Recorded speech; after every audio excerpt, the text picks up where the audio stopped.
Salut, moi c'est Giaco. Et si votre webcam avait un cerveau? Qu'on se mette d'accord sur une chose. En temps normal, on n'a pas envie de passer du temps à configurer sa webcam. Quand il s'agit de vidéoconférences professionnelles ou avec ses amis, on attend d'une webcam qu'elle soit prête à servir et offre le meilleur résultat sans effort. Si elle pouvait exposer, mettre au point, gérer les couleurs et le cadre automatiquement, le rêve. Et pour mes camarades créateurs de contenu, si la dite webcam offrait une image de qualité et avec une palette complète de réglages quand le besoin se présente, ça ne serait pas de refus. Ces problématiques, les constructeurs s'y sont penchés, contraints par la crise sanitaire causant l'essor des vidéoconférences et de la création de contenu en ligne. Sur le marché des webcams, il y aura clairement eu un avant et un après Covid. Parmi ces constructeurs, les Chinois OBSBot ont sorti un atout jusqu'ici absent dans l'univers des webcams conventionnels, la fonction PTZ. P pour panoramique, T pour tilt, inclinaison en français, et Z pour zoom. Donc des webcams de qualité, en version 1080p et 4K, montées sur une rotule motorisée permettant leur ajustement horizontal et vertical sans bouger le petit doigt. Ajoutez à ça une IA, assurant le cadrage automatique par suivi du visage, et vous avez les Tiny et Tiny 4K sortis en septembre 2021. Un concept que leurs concurrents Insta360 ont repris sur leur Link sorti en août 2022, améliorant significativement la qualité d'image avec un capteur 4K de belle taille pour une webcam dans un format plus compact, ajoutant au passage plusieurs fonctionnalités de suivi et une palette de réglages vidéo de ce nom. Cette mise en concurrence a probablement été la motivation d'OBSBot pour retourner au charbon et sortir la Tiny 2 en juin 2023. Une webcam encore plus compacte que les précédentes, avec un capteur encore plus grand et des capacités de suivi assisté par IA encore plus élargies. J'aimerais pouvoir dire qu'on a atteint le cap de ce qu'il est possible de faire dans une webcam pour le moment, mais je ne suis pas convaincu. Alors pour éviter de me faire avoir par le temps, j'ai décidé de prendre contact avec OBSBot en avril pour enfin voir ce que donne une webcam haut de gamme.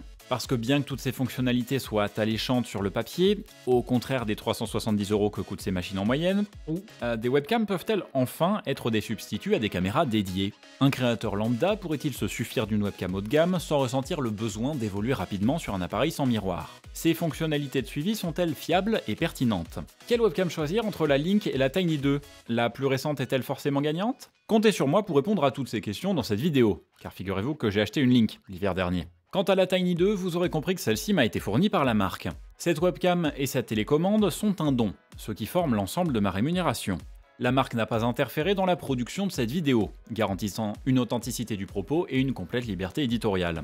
Et pour finir, aucune copie de revue a été envoyée à la marque avant publication.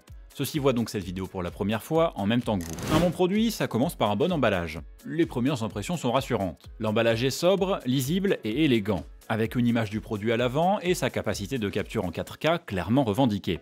À l'arrière, un ensemble d'icônes détaille clairement le contenu de la boîte ainsi que l'adresse du fabricant. À l'intérieur, vous serez accueilli par un insert en carton vous souhaitant la bienvenue dans une nouvelle ère des webcams. Rien que ça. Dans celle-ci se trouve un guide de démarrage rapide multilingue, français inclus, et une politique de garantie multilingue elle aussi. Notez également les codes QR sur le rabat pour télécharger le logiciel de contrôle et accéder à des tutoriels vidéo, ainsi que quelques précisions sur la marche à suivre pour activer et désactiver le suivi automatique par geste de la main. Sous cet insert se trouve la webcam et ses accessoires, contenus dans une housse de transport rigide. Bonne surprise. Celle-ci est ornée du logo de la marque et contient des inserts moulés adaptés à la webcam et ses accompagnements. Parlons-en d'ailleurs de ces accompagnements. Un adaptateur USB 3.0 C vers A, un câble USB 3.0 C vers C d'une longueur de 2 mètres et un support pour fixer la webcam sur un écran. La webcam quant à elle est équipée d'un autocollant pour protéger l'optique qu'il est nécessaire de retirer naturellement avant l'utilisation. Mais avant de la brancher, parlons un petit peu de sa conception physique. Déjà, c'est clair dès sa première prise en main, la Tiny 2 porte bien son nom. Elle est petite et plutôt dense, mesurant 47 sur 44 sur 62 mm pour un poids de 95 grammes, sans support et 143 avec. Ensuite, malgré sa densité, elle bouge la bestiole. C'est l'une de ses capacités principales. Le capteur et l'optique sont montés sur une tête mobile sur 2 axes, avec une plage d'inclinaison horizontale de 140 degrés, une plage verticale de 100 degrés et une vitesse maximale de 120 degrés par seconde. Côté connectique, vous retrouverez à l'arrière de celle-ci un port USB 3.0 type C femelle. Sur le dessous, 4 broches à l'intérêt encore inconnues, ainsi qu'un pas de vis trépied 1/4-20. Également, et ce n'est pas visible, cette partie inférieure est tapissée d'aimants permettant à la webcam de s'ancrer sur la tâche pour écran fournie. Dernière subtilité physique, les 2 trous correspondant à la paire de micros permettant une captation stéréo. Et le témoin LED en bas de la tête pour indiquer le statut de la webcam et du suivi par intelligence artificielle. Parlons maintenant de ce qui n'est pas visible physiquement. Premièrement, l'optique de cette webcam est d'une focale équivalente à 26 mm sur un capteur plein format, assurant un champ de vision diagonal de 85,5 degrés à une ouverture de f1.9. Elle est accompagnée d'un système de mise au point automatique à détection de phase. Derrière celle-ci se trouve le capteur d'une taille type 1/5 de pouce et de résolution 50 mégapixels, ce qui ressemble au pédigré des Sony MX766 et Omnivision OV50A. Reste à savoir duquel il s'agit. Ce capteur est suivi d'un SoC, System on a Chip, ensemble de puces rassemblées en une, probablement de marque Ambarella, qui se charge du traitement de l'image, du stockage de la configuration caméra et du système de suivi et de reconnaissance grâce à l'unité de traitement neuronal intégrée. Tout ce beau monde assure une capture allant jusqu'à la résolution 4000 par 3000 à 30 images par seconde en compression MJPEG. 2160p donc 4K 30 en H264 et 2160p 15, 4K 15 en YQY2. La condition sine qua non pour atteindre ces résolutions et tramages étant la connexion de la Tiny 2 sur un port USB 3.0 minimum, avec un contrôleur généreux en bande passante derrière. Donc évitez à tout prix les hubs USB et les câbles de piètre qualité, mais ça vaut pour toutes les webcams en général. Et en cas de souci, déterminez le port USB le plus proche de votre chipset avec USB TreeView. Comme évoqué précédemment, vos prises de vue peuvent être accompagnées d'une prise de son stéréo à l'aide des micros intégrés. Ceci passe à travers un système de contrôle du gain automatique, commutable et d'une réduction de bruit à quantité choisie. Le signal est transmis en 16 bits 48 kHz. Le son de ces micros est également récupéré et interprété par le processeur de cette webcam, assurant une reconnaissance vocale à même l'appareil en anglais et en chinois commutable. Celle-ci est l'un des 6 moyens possibles de contrôler le suivi et l'angle de vue de la Tiny 2 sans passer par le logiciel de réglage. Le second moyen est l'utilisation de gestes de la main, également commutable et ajustable logiciellement. Le troisième est l'utilisation d'une télécommande fournie séparément vendue 50 €. Celle-ci utilise un récepteur de 2,4 GHz que vous raccorderez à votre PC et nécessitera l'activation de la fonction correspondante sur le logiciel de réglage, qui devra d'ailleurs rester en cours d'exécution pour que la télécommande fonctionne. Le quatrième moyen est l'utilisation de raccourcis clavier librement assignables. Le cinquième est l'utilisation d'un plugin Stream Deck officiel. Et le sixième, le dernier et le plus innovant et intéressant, est le passage par le protocole de commande en réseau OSC, Open Sound Control. Grâce à lui et une application compatible, vous pourrez prendre la main sur votre webcam avec un smartphone, une tablette ou une intégration de votre conception. C'est la porte ouverte aux intégrations maison. Parce que oui, il y a beau avoir son dans le nom, c'est ni plus ni moins que des boutons, des potards et des faders. Alors ça peut autant prendre la main sur une table de mixage que sur les réglages d'une caméra. Bien vu ça, hein? On aimerait voir les autres faire pareil. A noter qu'OBS Bot propose un document détaillant les adresses de contrôle OSC, des logiciels d'exemple et des modèles d'écran pour Touch OSC. De quoi démarrer avec ou sans mettre les mains dans le cambouis quoi. Ces 6 options sont accessibles depuis le logiciel de contrôle OBS Bot Webcam, que je vous propose de découvrir maintenant. Celui-ci permet dans son en-tête de choisir la caméra à ajuster, d'en afficher un aperçu et de faire une capture vidéo ou photo rapidement, de mettre en veille la caméra, de commuter l'accès à la télécommande, des raccourcis clavier, de l'OSC et d'activer le tuyau Virtual Cam dont je reparlerai dans un instant. Celui-ci se décompose ensuite en 4 onglets. Le premier, la console, est dédié au mouvement, au suivi et au zoom.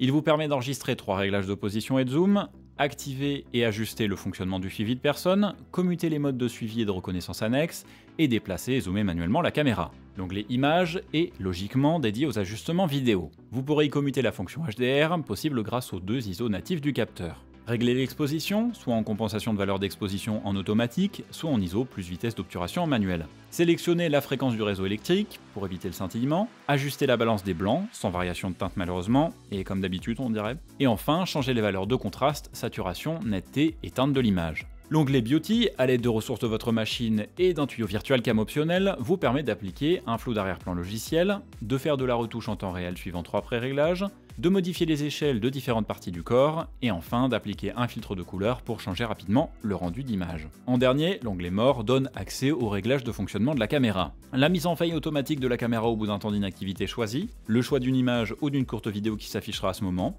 image d'ailleurs stockée dans la mémoire de la caméra, stylé. La commutation des différents gestes, reconnus par IA, le choix de langue entre français et chinois, et la commutation des différentes phrases reconnues par l'IA, l'enregistrement d'une position initiale, que la caméra prendra automatiquement à son démarrage et à la réinitialisation de la nacelle, la coupure du micro quand la caméra est en veille, le réglage de la réduction de bruit et la commutation du contrôle automatique du gain, l'inversion horizontale de l'image, l'inversion de la prévisualisation et des contrôles de la rotule, le suivi de la version et des mises à jour du micro-logiciel, un accès aux journaux de débogage, l'accès à un mode de mise à jour manuel du micro-logiciel de la webcam, et enfin, une option pour remettre la caméra à zéro. Bien! Après tout ce blabla et ce bref tour du logiciel, vous devriez avoir une vision plutôt claire de la proposition technique et des capacités de cet OBS Bot Tiny 2. Et je vois maintenant apparaître une nouvelle question dans votre esprit. Que vaut celle-ci face à l'Insta360 Link? Premièrement, parlons de pédigré. Le gabarit général de ces deux caméras est proche. La Link étant un poil plus longue et moins large que la Tiny 2, avec une hauteur légèrement supérieure et un poids plus élevé de 9,4 grammes. Physiquement, on constate aussi de nombreuses similitudes. Les micros stéréo à l'avant, le bandeau LED pour indiquer le statut de la caméra et le port USB 3.0 type C à l'arrière. Cependant, la Link prend les devants avec un support de fixation d'écran intégré et un axe supplémentaire sur sa nacelle, l'embarqué, soit l'inclinaison horizontale. En termes d'optique et de capteurs, toutes deux utilisent des optiques d'une longueur focale équivalente à 26 mm.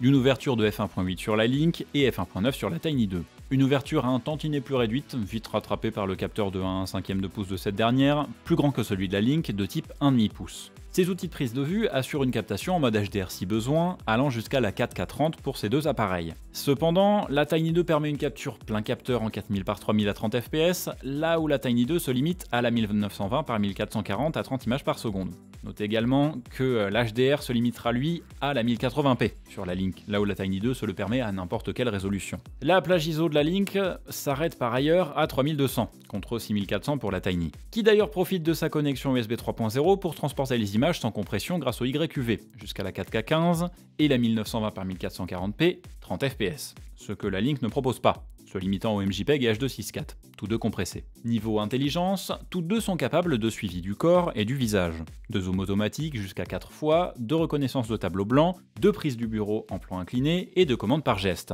Cependant, la Tiny 2 est capable de suivre une main, et pas seulement un visage, de reconnaître des commandes vocales et d'engager et couper son suivi dans des positions de nacelle choisies. Ajoutons également la télécommande, le plugin Stream Deck et la voix de commande OSC absent sur la Link qui se contente d'un contrôle à travers une page web accessible via un code QR. Celle-ci ne dispose par ailleurs pas des fonctions beauté, certes dispensables, et de l'affichage d'une image ou d'une vidéo lors de sa mise en veille. A l'inverse, la Link est capable de prise de vue en 9/16 sans inclinaison manuelle de la caméra, grâce à sa nacelle 3 axes, et permet d'enregistrer jusqu'à 6 pré-réglages de position au lieu des 3 de la Tiny 2.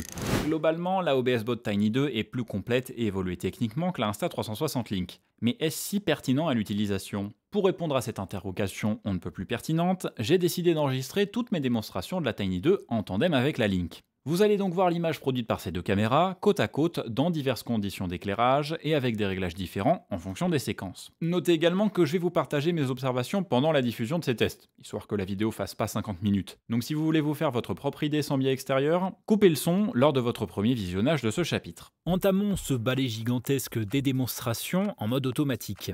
Et premièrement dans des conditions d'éclairage naturel.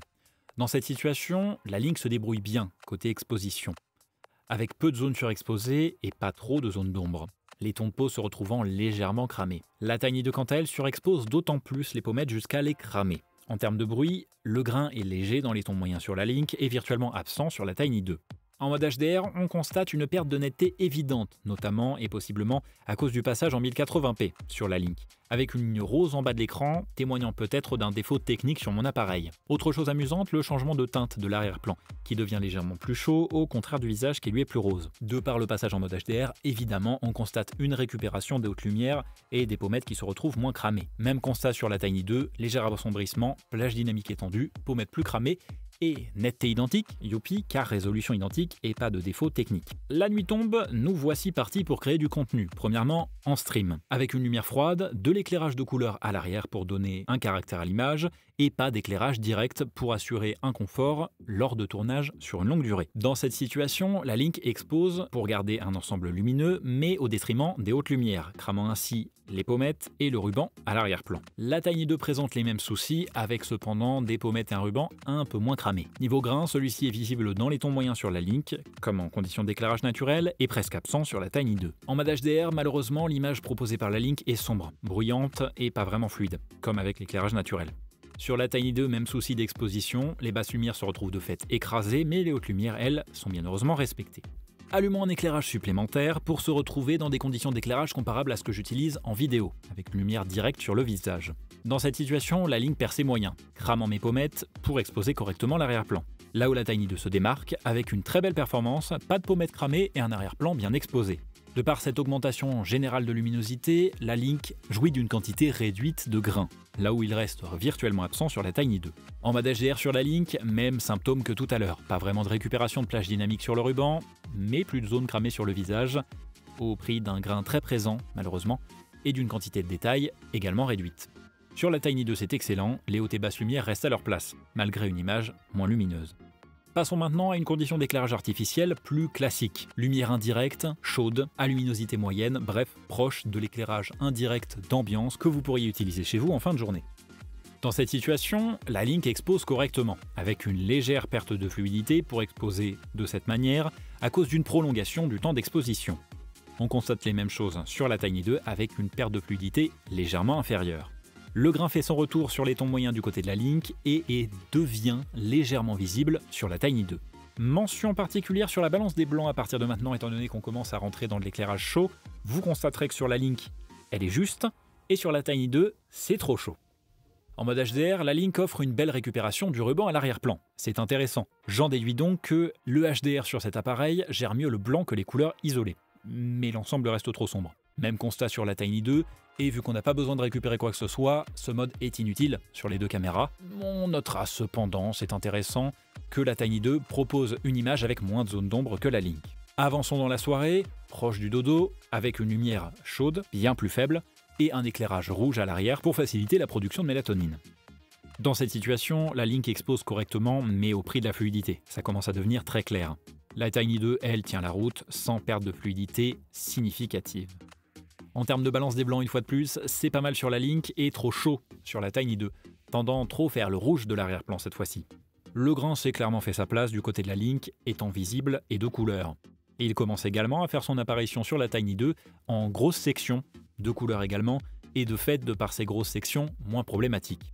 En mode HDR sur la Link, c'est beaucoup trop sombre, donc impertinent. Et bien que ce soit la même situation sur la Tiny 2, on constate une dérive de la balance des blancs encore plus significative dans les rouges et une récupération intéressante de la plage dynamique dans le ruban. Enfin, vous voici à la fin de soirée éclairé seulement à la lumière des écrans. Et dans cette situation, la Link expose correctement à l'avant-plan, avec un flou de mouvement malheureusement présent. La Tiny 2, elle, perd un peu ses moyens, voulant trop bien exposer l'avant-plan et causant une surexposition avec un flou de mouvement significatif. Le seul avantage de cette quantité supplémentaire d'exposition étant la quantité d'informations supplémentaires à l'arrière-plan. Au niveau de la balance des blancs, une fois de plus, elle est très bien sur la Link, avec une légère dérive causée par mon fond d'écran étant de teinte mauve, et c'est là où vient l'incompréhension. Sur la Tiny 2, on tire dans le rouge, alors que, comme dit précédemment, ce fond d'écran n'est pas du tout de cette teinte. Donc encore une fois, une balance des blancs trop chaude. Enfin, le grain se fait plus discret de par l'effacement de la quasi-totalité des détails sur la Link, et c'est bien. Et sur la Tiny 2, il est bien présent dans les basses et moyennes lumières de par cette volonté d'exposer le plus possible l'ensemble. De manière générale, vous aurez pu constater à travers ces images que la Tiny offre une image plus contrastée que la Link, avec des hautes lumières malheureusement souvent sacrifiées. L'angle de vue est naturel sur ces deux caméras, avec une quantité de distorsion virtuellement insignifiante. Malgré des spécifications en termes de focale et d'angle de vue identiques, on constate cependant un champ de vision un petit peu plus large sur la Tiny. L'autofocus est souvent moins performant sur la Tiny 2, lors du passage rapide d'un champ éloigné à un champ proche. A l'inverse, quand celle-ci trouve son point, elle le fait plus rapidement que la Link. Dans un autre registre, les couleurs sont plus vives sur la Tiny 2 que sur la Link. La Link propose une prestation plus neutre, qu'on retrouve également dans la gestion de la balance des blancs, qui est plus froide de manière générale sur celle-ci et souvent mieux calée. La Tiny, elle, a tendance à faire des choix trop chauds au vu de l'éclairage. La netteté et la définition est excellente sur ces deux caméras et presque égale, sauf sur la Link quand elle est mise en mode HDR, malheureusement. Mode HDR qui est par conséquent bien plus intéressant sur la Tiny que sur la Link, défaut technique mis de côté. En termes de profondeur de champ, l'arrière-plan est légèrement plus flou sur la Tiny que sur la Link, malgré le dixième de point d'ouverture de moins, ce qui est logique avec le capteur plus grand. Enfin, et c'est certes anecdotique, le micro est bien meilleur sur la Tiny 2 que sur la Link. Démo, commande vocale, Tiny 2. Notamment de par les réglages accessibles sur celle-ci. Sur la Link, la réduction de bruit est obligatoirement activée et très violente, causant une perte quasi totale du naturel de la prise de son. Démo, commande vocale, Tiny 2. En passant en mode manuel sur ces caméras, il est possible de grandement réduire les écarts de qualité et de comportement entre ces deux machines. Bien que la Link conserve un peu plus de détails dans les basses lumières, la Tiny 2 présente une image plus vive et chaude que cette précédente, avec une résolution apparente parfois supérieure. Il reste toujours des soucis d'autofocus capricieux, parfois sur l'une, parfois sur l'autre, mais surtout sur la Tiny 2. Après, tant que vous ne filmez pas des objets en forte proximité en alternance avec une personne à moyenne distance, vous devriez vous en sortir. Là où la Tiny 2 prend vraiment le dessus, c'est sur les situations en basse et très basse luminosité. Et c'est bien normal. Non seulement à cause du capteur plus conséquent, mais surtout car là où les ISO de la Link s'arrêtent à 3200, la Tiny 2 dispose du double. Alors c'est facile de sortir une image plus lumineuse que la première sans sacrifier la fluidité de l'image. Et c'est tant mieux. Enfin, parlons du suivi par IA de ces deux webcams. À travers ces images, il est clair et net que la Tiny 2 intègre un système de reconnaissance bien plus évolué. Le suivi est fiable, plus fluide dans ses mouvements et plus confiant. Lors de mouvements brusques ou de masquage de l'individu derrière un objet, la caméra reste à sa place et attend patiemment le retour dans son cadre. Lors de l'utilisation du zoom automatique, la Tiny 2 est capable de détecter la présence du sujet hors de la zone zoomée sans élargir le plan. Là où la Link est obligée de revenir sur son plan large pour s'y retrouver. On en déduit donc que le processeur d'image, malgré le recadrage à la sortie, continue d'observer l'ensemble de l'image capturée par le capteur. C'est particulièrement intéressant techniquement. En termes de reconnaissance de gestes, les deux se débrouillent bien et attestent de cette détection à l'aide de leur bandeau lumineux. Bandeau LED par ailleurs bien plus lumineux sur la Tiny 2 que sur la Link et donc plus facile à repérer. Track me. Enfin, la reconnaissance vocale de la Tiny 2 est efficace, que votre anglais soit good or not. Zoom in closer. Zoom out further. Sleep tiny. Hi tiny.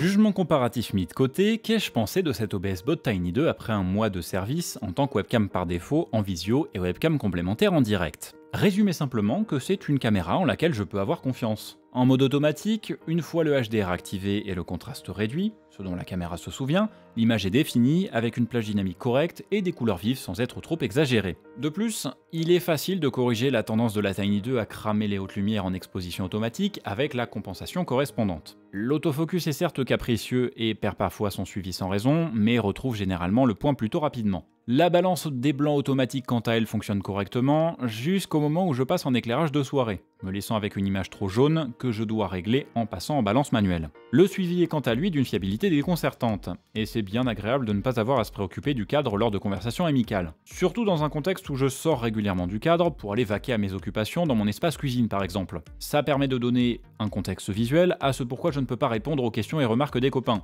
qu'une webcam sans nacelle serait incapable de proposer. Elle a ses faiblesses et ses moments de doute, mais globalement c'est une webcam qui se laisse oublier, et c'est génial. Une fois l'antenne sur Twitch, sa prestation n'est que magnifiée, avec une exposition et balance des blancs faites manuellement. Du déballage à sa dernière utilisation, les rares embûches que j'ai rencontrées étaient généralement de mon fait, comme par exemple l'impossibilité de mettre à jour son micro-logiciel à cause de la présence d'OBS dans mes logiciels en cours d'exécution, ou des soucis de rupture du flux vidéo à cause d'un mauvais choix de port USB. J'ai cependant 4 reproches ou défauts que j'aimerais voir corrigés sur une éventuelle Tiny 3. Premièrement, l'ajout d'un axe supplémentaire sur la nacelle, pour permettre un tournage en format portrait sans inclinaison de la caméra tout entière. Deuxièmement, l'extension de la limite de 3 réglages de position seulement. C'est trop peu, mettez-nous en 6 comme sur la Link ou plus même. Ensuite, une révision de l'interaction entre la webcam et la télécommande sans avoir à passer à travers le logiciel et un récepteur annexe. J'avoue avoir été déçu quand j'ai vu que le logiciel devait tourner en tâche de fond pour la rendre pertinente. Bien vu, le pointeur laser intégré cependant. À garder. Et enfin, il ne suffit pas de vendre des pièces détachées. C'est certes un premier pas, mais faciliter le démontage de vos produits avec des vis apparentes et un guide de démontage permettrait vraiment d'assurer la durée de vie la plus longue possible. Nous voici au terme de cette revue de la OBS Bot Tiny 2. Au début de celle-ci, j'avais posé 5 questions, auxquelles il est temps de fournir des réponses claires. Premièrement, des webcams peuvent-elles enfin être des substituts à des caméras dédiées? Pour de la diffusion en direct et certaines productions assistées par ordinateur, ça me semble désormais possible, oui. On a ici une caméra qui propose une qualité d'image à la hauteur de ce que propose un smartphone haut de gamme, avec la valeur ajoutée d'une nacelle et d'un suivi automatique. C'est loin d'être ridicule. Un créateur lambda pourrait-il se suffire d'une Tiny 2 sans ressentir le besoin d'évoluer rapidement sur un appareil sans miroir? Une fois de plus, ma réponse envers le oui. Cette webcam propose une qualité d'image cohérente avec son prix, des belles performances en basse luminosité, un léger flot d'arrière-plan et une palette de réglages manuels permettant de modeler son image au gré des envies. Certes, on n'aura jamais le rendu d'une optique de ce nom et d'un grand capteur, mais les capacités uniques de cette caméra sauront la garder dans l'attirail du dit créateur plus longtemps que la majorité des webcams conventionnelles. Et ces fonctionnalités de suivi, sont-elles fiables et pertinentes? Je l'ai dit juste avant, non? Ouais, elles le sont. Elles sont beaucoup trop fiables. Les cadreurs sont en sueur devant cette intelligence artificielle. Alors quelle webcam choisir entre la Link et la Tiny 2? Si vous recherchez la polyvalence, la Tiny 2 est la réponse la plus adaptée, avec un suivi fiable et un lot de fonctionnalités bien plus étendu que sa concurrente. A l'inverse, si vous priorisez la qualité d'image, surtout en termes de plage dynamique, et si vous produisez du contenu en 9/16e, la Link prend les devants. La plus récente est-elle donc forcément gagnante? Vous l'aurez compris, pas partout. Nous ne sommes donc, malheureusement, ou pas, toujours pas arrivés à une webcam ultime. Peut-être y arrivera-t-on avec une Link 2 ou une Tiny 3 ? L'avenir nous le dira. Dans tous les cas, nous sommes arrivés à la véritable fin de cette revue, de cette présentation de la OBS Bot Tiny 2. Je remercie bien évidemment la marque de m'avoir fourni celle-ci, et je vous remercie d'avoir regardé cette vidéo jusqu'à son terme. Vous retrouverez bien évidemment des liens affiliés et des pages produits vers cette caméra et vers la Link en description. Vous retrouverez également en description un lien vers la rediffusion de mon déballage et découverte en direct de ces webcams sur ma chaîne YouTube secondaire Giaco AVR pour les rediffs. Si vous avez des questions, des réactions, des remarques, à m'en faire part en commentaire, à aimer cette vidéo et à la partager si vous l'avez appréciée, à vous abonner à ma chaîne YouTube pour plus de contenu sur les domaines audio comme visuel, c'est dans le nom, à me suivre sur ces réseaux sociaux, à regarder ces autres vidéos, et quant à moi je vous dis à bientôt pour un prochain stream ou de prochaine vidéo. Salut, c'était Giaco.